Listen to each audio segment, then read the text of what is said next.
Après l'iceberg, il est temps maintenant de noter et de classer tous les formats de Magic dans une tier list. Et c'est parti tout de suite avec la présentation de la tier list. Donc ça va de S à Purge Divine. Donc S tier, c'est les formats bien sûr que j'ai envie de jouer au quotidien. Si c'est possible, j'aimerais bien y jouer. Je les adore. Les formats cool, c'est les formats où s'il y a un tournoi à côté de chez moi, je vais essayer de me préparer. Je vais essayer de construire un deck et de venir y jouer. Le mid, c'est tous les formats où Osef, s'il y a un tournoi que j'ai les cartes, pourquoi pas.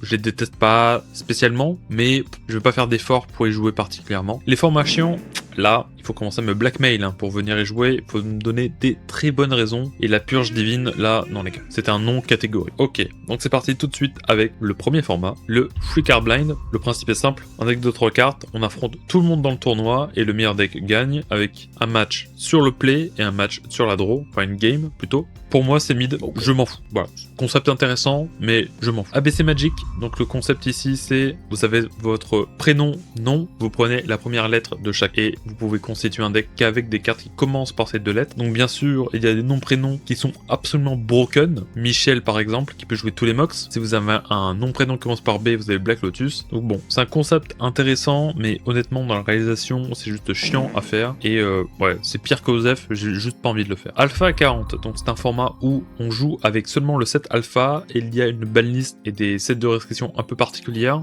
pour pouvoir en gros expérimenter avec le feeling de jouer en alpha, comme à l'époque. Donc c'est cool, pour moi c'est cool, j'aimerais bien y jouer. Si un tournoi, j'aimerais bien monter un deck. Bon bien sûr, les cartes old school valent ultra cher, donc faudrait que ce soit proxy friendly, bien sûr, mais j'aimerais bien l'expérimenter un jour. Ensuite on a l'Arc Enemy, donc le principe c'est on a un joueur qui est l'Arc Enemy qui va faire face à 3 autres joueurs, donc c'est un match multijoueur asymétrique et il est aidé par un deck de cartes Scheme qui vont lui donner des bonus à chaque tour pour lui permettre de jouer 1v3. Alors bon, c'est multijoueur donc ça va être long, pour moi c'est chiant, mais c'est une des meilleures manières de faire du multijoueur parce qu'au moins il y a des équipes qui sont prédéfinies et bon, c'est basé sur du commandeur. Vous faites de l'Arc Enemy, c'est pour le rajouter sur du commandeur, c'est un peu un format parasite à ce niveau-là, c'est pas obligatoire mais c'est la meilleure façon d'y jouer je pense, et pour toutes ces raisons-là, c'est chiant. Aragorn qui représente le duel commandeur, donc deck de 100 cartes avec un commandeur, mais avec une manlist designé pour du 1v1 et on commence avec 20 PV au lieu de 40. Pour moi c'est mid, c'est-à-dire qu'il y a deck de 100 cartes, les gars, faut arrêter avec les decks de 100 cartes, c'est juste trop chiant mélangé. Surtout c'est des cartes qui valent de l'argent donc on a envie de les double sleever, ça fait des decks mais comme ça quoi, enfin les gars faut juste arrêter. Et puis il y a le fait que ce soit singleton plus 100 cartes, ça fait que tous les decks c'est des mid-range slop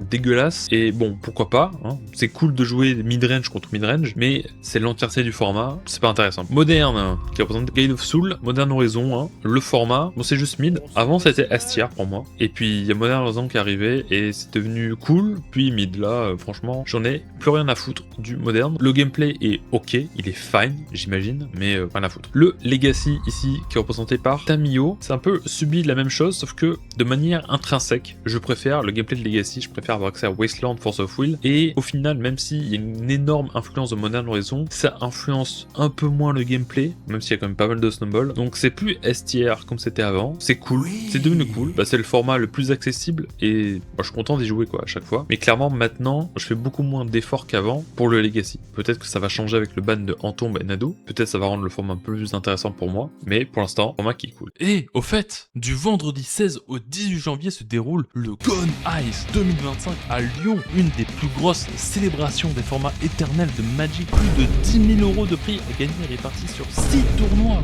Même si le week-end est principalement axé sur le Legacy, le format phare de MTG1, vous pouvez aussi jouer en Vintage, Popper, pré-moderne et même faire du Vintage Cube. Du Vintage Cube? Mais comment? Bah Timmy, tu sais pas lire. Tous les tournois autorisent le full proxy. Oui, pas besoin d'avoir les vraies cartes. Paye 2 € à ton imprimeur et tu pourras goûter à la puissance des MOX, réanimer des Atraxa et bien plus encore. Mais je connais pas les formats. Non Timmy, aucune excuse. Je publie encore actuellement des présentations de tous les formats et decks présents au Gone Ice sur la chaîne MTG1. Et en plus, si tu es autour de Lyon, des tournois full proxy sont organisés en Legacy toutes les semaines. Toutes les informations sont dans la description. N'attends plus, réserve tes places pour le Gone Ice. Chrysalis qui représente le Popper, et le Popper c'est le premier S tier. La raison est très simple, le format est super diversifié, il y a tous les avantages, c'est des decks de 60 cartes, il est pas cher du tout, il est super accessible, et le gameplay, est juste cool en fait, c'est juste cool. On échange des bouts de carton, il y a pas trop de snowball, donc c'est vraiment à contre-courant de tous les autres formats populaires de Magic, Standard, le Legacy moderne, c'est beaucoup d'effets qui snowball qui vont gagner tout seul, qui a pas du tout le même rapport avec le card advantage et la qualité des cartes, alors que vraiment Pauper c'est juste qui a le plus de cartons sur la table qui va gagner souvent, celui qui génère le plus, mais pas forcément non plus, il y a quand même des subtilités, mais ouais, juste un super format que je recommande à tout le monde, et surtout il est pas cher du tout, donc jouez Pauper. Le Pentacle, alors le Pentacle, ça va être la première purge divine. Le concept, c'est que vous êtes 5 joueurs, mais vous ne pouvez affronter que les joueurs qui sont face à vous, leur infliger des dommages et les attaquer. Bon, ça joue à 5 joueurs, les parties vont être trop longues, non. Ensuite, on a le Pioneer qui est représenté par Bloodtide Harvester. Bon, le Pioneer, c'est juste un sous-moderne, donc je vais juste le mettre en dessous. Il n'y a pas eu Modern Horizon pour les détruire, mais ça reste pas ouf. Ça reste pas ouf. Power level n'est pas là pour moi, il n'y a pas intéressant. C'est juste pas un format intéressant. Vivi qui représente le standard. Donc le standard, bah c'est pareil, hein. Ça va être derrière le Pioneer. Ça va, mais je m'en fous. Voilà. Franchement, le fait qu'il y ait des problèmes de balance, etc. dans le format, qu'il n'y a qu'un seul deck qui est tier 0, ça c'est pas tant le problème que ça, tant que le gameplay est cool à jouer. Mais ouais, ça m'intéresse juste pas le standard, j'ai pas envie de changer de deck tout le temps, etc. J'aime bien avoir un format qui est consistant et qui dure dans le temps, et c'est pour ça que je suis plus un fan du Legacy du moderne. C'est plus trop le cas avec le moderne, parce qu'il y avait Modern Horizon qui rotate à chaque fois le format, mais le Legacy c'est encore le cas, le Pauper c'est encore le cas. Vous regardez des decklists d'il y a 10 ans Pauper, ça ressemble, c'est pas exactement la même, je demande pas d'avoir exactement la même, mais ça y ressemble en tout cas. Ensuite le Tiny Leader, donc le Tiny Leader c'est du Commander, mais c'est 50 cartes, avec un peu moins de points de vie, et on peut jouer que les cartes qui sont à 3 mana value ou moins. Ça résout beaucoup de problèmes du Commander, et pour un format multijoueur c'est probablement le moins pire, mais ça reste un format multijoueur, donc ça reste chiant. Donc je vais juste le mettre devant les deux autres, voilà, ici, parce que ça résout beaucoup de problèmes du Commander, mais il y a toujours l'aspect de temps qui est un peu pénible, mais c'est intéressant. Le Vintage ici, pour moi, qui est S tier, le Vintage incroyable, bah, pour moi c'est le Legacy, mais qui a accepté le fait d'être complètement broken, et vu que c'est complètement broken, même les cartes de Modern Horizon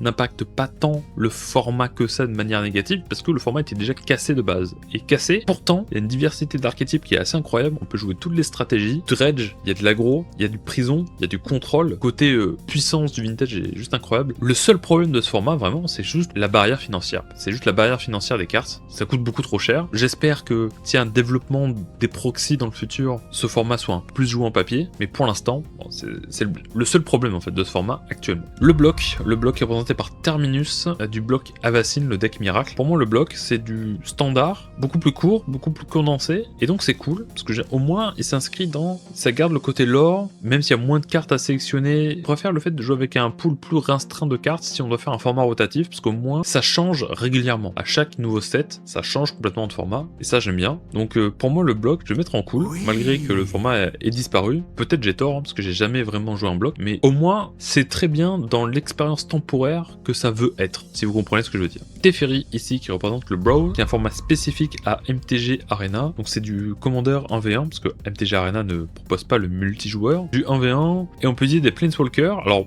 pourquoi du coup on peut pas utiliser des artefacts légendaires ou des terrains légendaires ou des enchantements légendaires? Bon, on va savoir, faut peut-être juste avoir un personnage, mais si maintenant on peut utiliser des véhicules légendaires, soit. Ouais, pour moi le Brawl c'est juste mid, c'est-à-dire que c'est mieux que le Commander, c'est du 1v1, y a pas besoin de mélanger, c'est en ligne, mais c'est comme le standard, je m'en fous un peu. Si je joue sur MTG Arena, c'est pour jouer en standard probablement, et si j'ai pas envie de jouer en standard, je jouerai au Brawl, si j'ai accès qu'à ça. Le Dandan, alors le Dandan pour moi, c'est un format un peu expérimental, un seul deck, mono bleu avec des Dandan, et les deux joueurs jouent entre eux avec le même deck.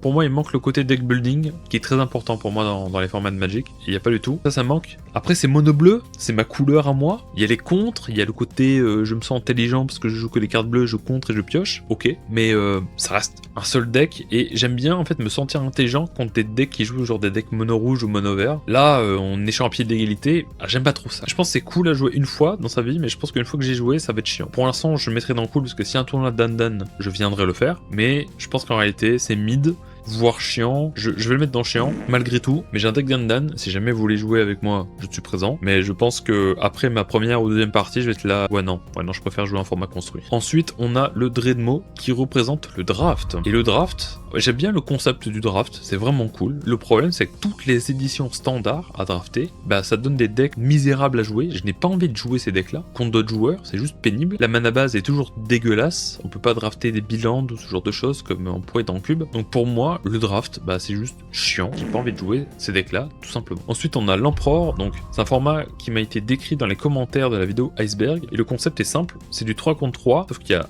un empereur de chaque côté qui ne peut pas être ciblé par des attaques ou quoi que ce soit, j'imagine. Et il faut d'abord passer par les 2 sbires qui sont à côté. Et une fois qu'on a éliminé les 2 sbires, on peut commencer à s'attaquer à l'empereur. Bon, c'est du 3 contre 3, donc à partir de là, c'est une purge divine. Je n'ai pas envie de jouer à du 3 contre 3. En tout cas, les 3 joueurs qui jouent une même partie, si c'est du team trio, pourquoi pas, parce que chacun joue sa partie dans son coin. Mais du 3 contre 3 où les 3 joueurs sont actifs dans la partie, c'est non.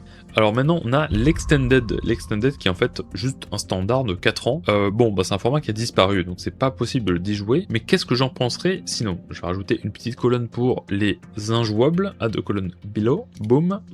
Injouable. On va le mettre en blanc. Donc bon voilà, c'est injouable, mais au final maintenant l'extended, bah, c'est assez proche du standard actuel, hein, parce que le standard actuel, bah, il fait 3 ans, le extended c'est 4 ans, plus ou moins la même chose, la même opinion que pour le standard. Le Frontier qui est un format qui a été créé quand le Pioneer n'existait pas encore, bah maintenant le Pioneer existe, hein, et c'est quasiment le même format, aucun intérêt, c'est juste injouable, et si c'était le cas, bah ce serait pareil que le Pioneer. Le Grande Mêlée, qu'on a énormément de joueurs, ça permet de faire une grande partie tous ensemble, où en fait on joue que contre ses voisins de droite et de gauche, et une fois qu'on les élimine, on a de nouveaux voisins qu'on peut affronter. Ouais, ce format n'est... Pour moi c'est une purge divine si c'était jouable, mais c'est injouable, donc ouais, on va le mettre dans injouable. Les seuls moyens de vraiment faire des... Ouais non c'est possible, voilà, c'est une purge divine, allez. Ensuite on a le Iron Man. Iron Man, il n'y a pas de cimetière, ça n'existe pas, ce n'est pas possible de réanimer des cartes de cimetière. Vous éliminez une zone de Magic, et où vont les cartes? Vous les déchirez, vous les jetez à la poubelle. Donc bon, c'est un format qui est injouable, parce que personne n'a envie de jouer à ce format avec des vraies cartes, et si vous voulez le faire, même avec des proxys, hein, si vous voulez jouer des vrais decks, je vois pas l'intérêt déjà, en fait il n'y a pas d'intérêt à ce format, c'est beaucoup d'efforts pour... bah, le payoff est nul. Donc si c'était le cas, c'était une purge divine,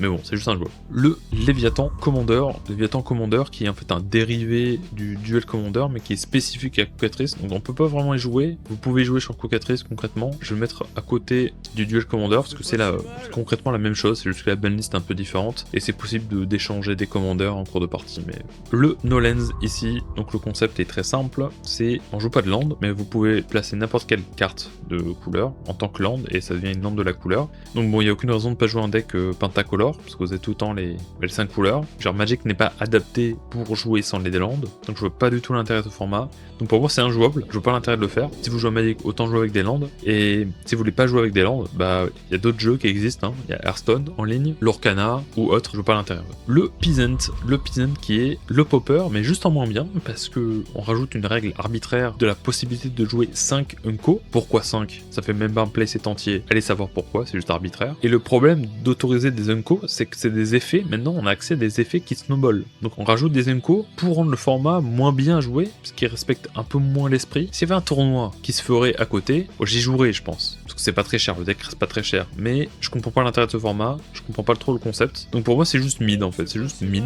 genre le popper est juste, c'est une petite différence, mais ça fait tout pour moi. Unknown Shore qui représente le Penny Dreadful. Penny Dreadful, vous pouvez jouer qu'avec des cartes qui coûte 2 centimes sur MTGO. C'est injouable parce qu'il faut jouer sur MTGO, et si vous allez sur MTGO pour jouer à Magic en ligne, pourquoi jouer au Penny Dreadful? Autant investir dans un vrai deck et jouer des ligues. Il y a le popper qui existe, c'est pas vraiment un vrai format, vous pouvez être dans une communauté certes, mais je sais pas, moi je jouais avec des règles un peu arbitraires juste parce que les decks coûtent pas cher, c'est un peu arbitraire pour moi, pas très fan, juste le mettre dans un jouable, et si c'était jouable, bah ce serait pas en mid ou chiant, parce que bon, j'ai vu les decks, c'est que les decks monocouleurs quasiment, autant jouer au popper quoi, au moins le format est designé pour. Le Plane Chase, donc le Plane Chase c'est un ajout sur le commander, donc immédiatement c'est une purge divine, et en plus on rajoute des effets aléatoires, les planes, hein, donc c'est un nom immédiat. Le pré-moderne, ça c'est un format qui m'intrigue beaucoup, donc on est bloqué avec les cartes entre old school et le moderne, donc c'est pas comme le Alpha 40 du tout, et bah le format a l'air vraiment cool à jouer, et au final, le fait d'avoir un format vraiment éternel, long terme, ça fait que, on sait que ça va jamais varier, et c'est pas très grave le fait que ça ne varie jamais, parce que il y a beaucoup de joueurs, de toute façon, ils veulent jouer qu'un seul archétype toute leur vie, alors pourquoi rajouter de nouvelles cartes? Est-ce que vous avez vraiment vraiment envie que votre deck disparaisse, parce qu'il y a un nouveau set Modern Horizon qui sort, je sais pas, hein. En tout cas le pré-moderne propose une alternative où ce n'est pas le cas. Si vous avez un deck en pré-moderne, il sera viable toute votre vie en fait. Et ça, je trouve ça vraiment cool, et je pense que c'est une des raisons de pourquoi le format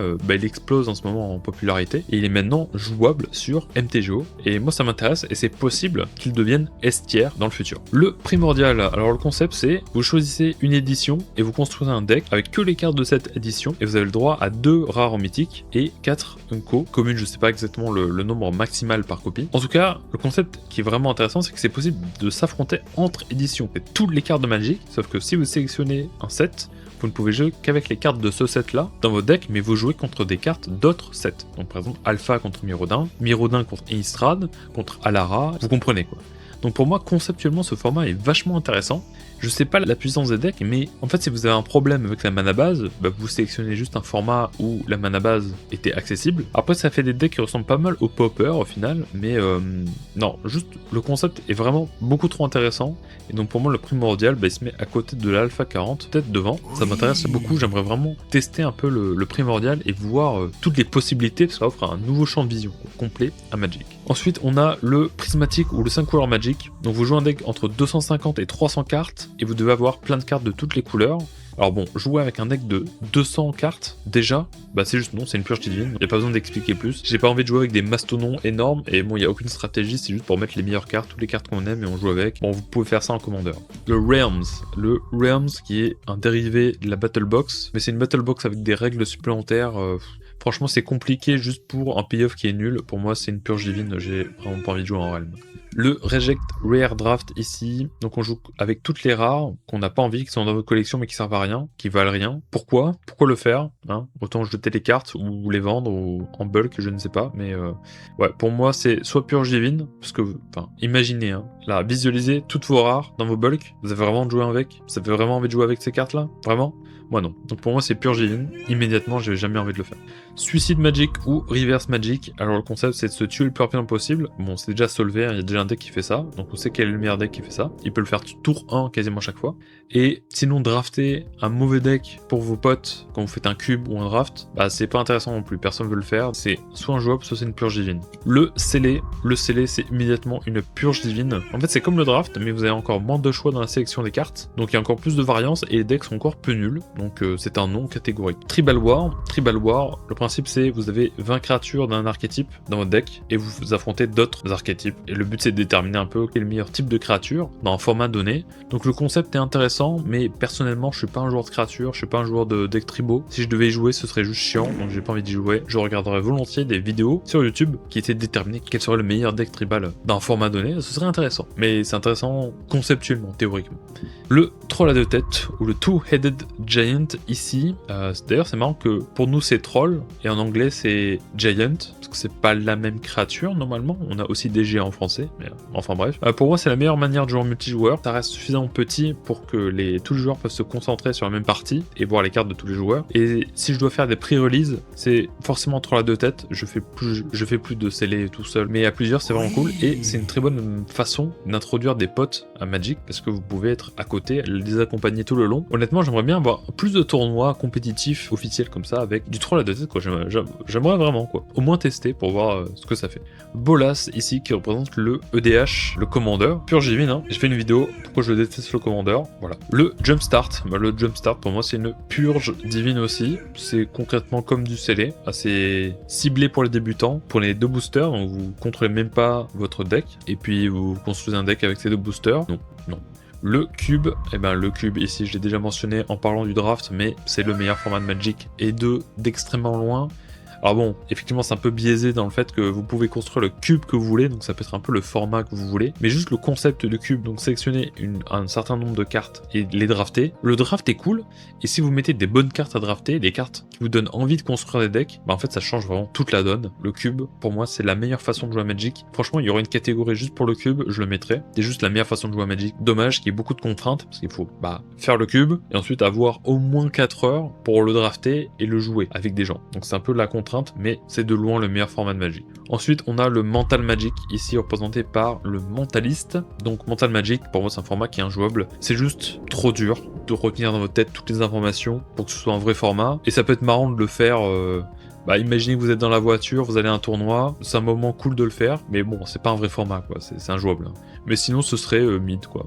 Voilà. Le Vanguard ici, donc c'est un peu le prototype du Commander, c'est comme les héros dans Hearthstone, mais en bien plus broken quand je vois les effets. C'est injouable actuellement, donc je vais le placer ici, mais sinon je pense que je le mettrai dans mid, parce qu'il n'y a pas trop d'intérêt, c'est un peu ce qu'ont découvert les joueurs dans Magic, il n'y a pas trop d'intérêt en fait à avoir des habilités en plus, genre Magic est déjà suffisamment diversifié, et le problème d'avoir accès en permanence à un emblème, c'est que ça rend toutes les parties un peu similaires. Et d'ailleurs, quand vous regardez Hearthstone, plus on avance dans le jeu, moins les habilités des héros sont pertinentes. Si vous passez votre tour à utiliser un ping par exemple d'un mage, vous avez vraiment rien de mieux à faire. Il n'y a pas besoin d'habilités supplémentaires dans un jeu de cartes, il y a déjà suffisamment de variance. On n'a pas envie de rendre toutes les parties similaires. Le Canadian Highlander, alors le seul truc qui est bien dans le Canadian Highlander, c'est le système de points. Ça, j'aimerais bien le voir dans d'autres formats en fait. Genre, j'aimerais bien voir un mix du Vintage et du Legacy avec un système de points pour pouvoir donner la possibilité de jouer du Power 9, mais sans que on puisse jouer toutes les cartes du Power 9 forcément. Je pense qu'un système de points, c'est la meilleure façon de faire un système de banlist. Ça laisse la possibilité de toujours jouer toutes les cartes, mais c'est les combinaisons de cartes souvent qui sont en problème. Parce que le problème des jeux de cartes, c'est pourquoi je ne vais juste pas prendre la meilleure carte et juste jouer tout le temps cette meilleure carte, partout, le plus possible.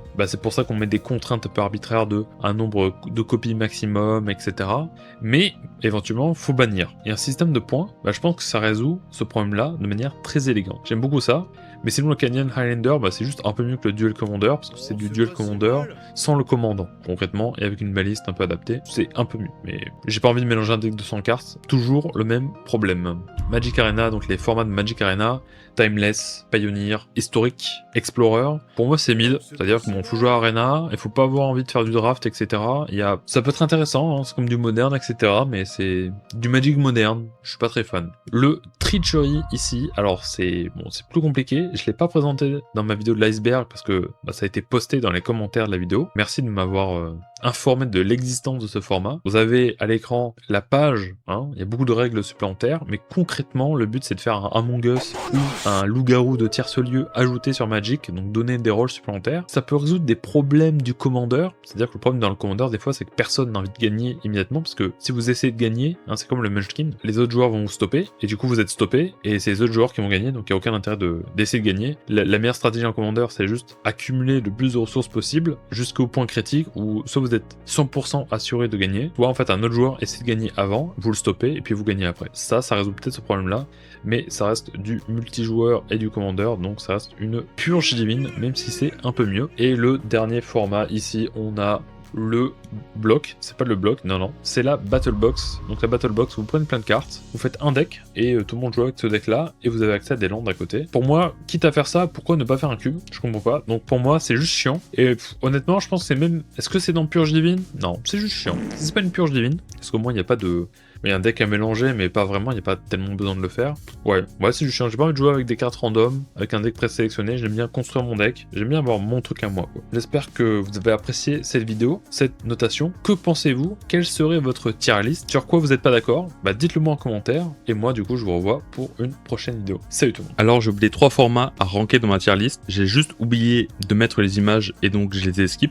Il y a en premier le Oathbreaker. Le Oathbreaker, c'est très simple. On a un deck de 60 cartes. On a à la fois un commander et un sort qu'on peut lancer à tout moment, qui fonctionne pareil. Pour moi, je pense que c'est ok. Je vais le mettre en cool. Je pense que c'est cool. C'est un tournoi de Oathbreaker. Je pense que j'y jouerai. Ça résout l'un des plus gros problèmes que j'ai avec le commander, qui est le deck de 100 cartes. Et les points de vie sont aussi réduits. Ensuite, on a le Old School, que j'ai oublié de placer.